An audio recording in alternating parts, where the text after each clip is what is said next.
Let's talk about how you can use Google appointment slots to create your Parent Day conference form. The first thing that we want to do is open a new Chrome tab. We want to go to the waffle and we want to go down to calendar. Once we're in the calendar, we are going to go to create, down to appointment schedule. And this is where all the magic happens. Since we're talking about Parent Conference Day, let's go ahead and title this practice as Parent Conference Day. The appointments for this are going to be a custom time of 20 minutes. Make sure you're choosing minutes, not hours.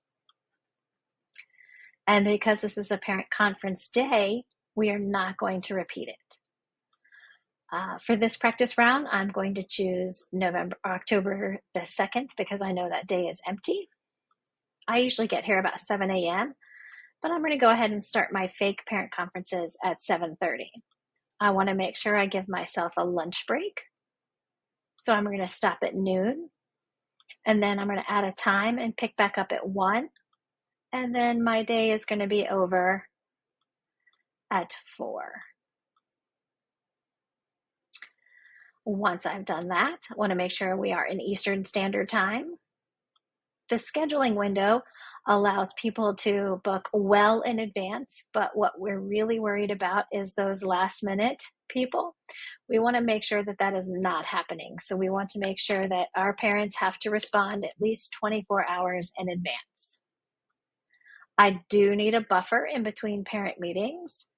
So I'm going to choose 10 minutes between each meeting.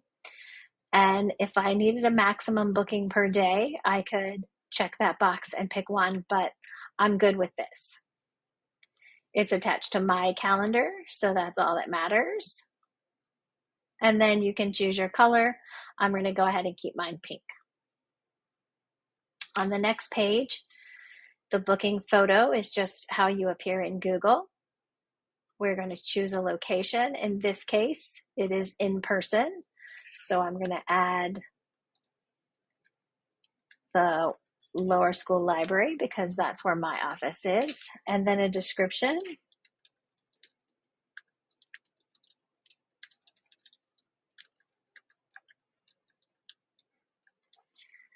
And then this is really the important piece. The booking form is going to collect information. First name, last name, email address of the person filling out the form. But since it's a parent conference, let's go ahead and add an item.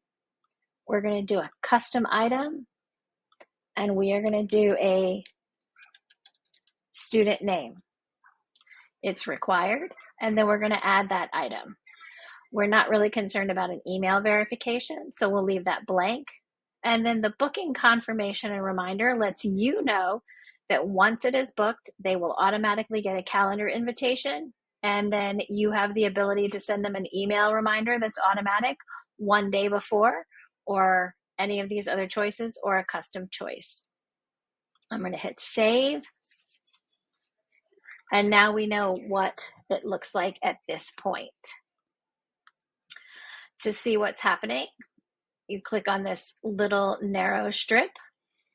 The booking page takes you to what a parent would see once it's sent to them. I know this was in October, so I'm going to hit the button over, and here's all my appointment slots for that day.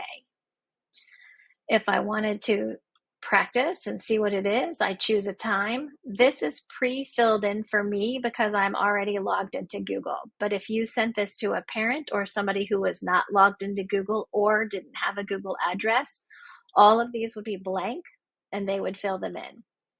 I'm going to add practice as my student name, and then I'm going to do book. This pop-up comes up for the person booking the appointment. Then you can close it, and you can see that 10 o'clock no longer exists. Back on my calendar screen, if I wanted to see what was happening, that appointment has already been populated into a appointment on my calendar, and it's good to go. Now that we know that it works, if I click that narrow strip again, this window pops up. I can hit the share button. I'm going to copy the link, and now I can paste that into an email to send to my parents. And that's it. That is making Google appointment slots.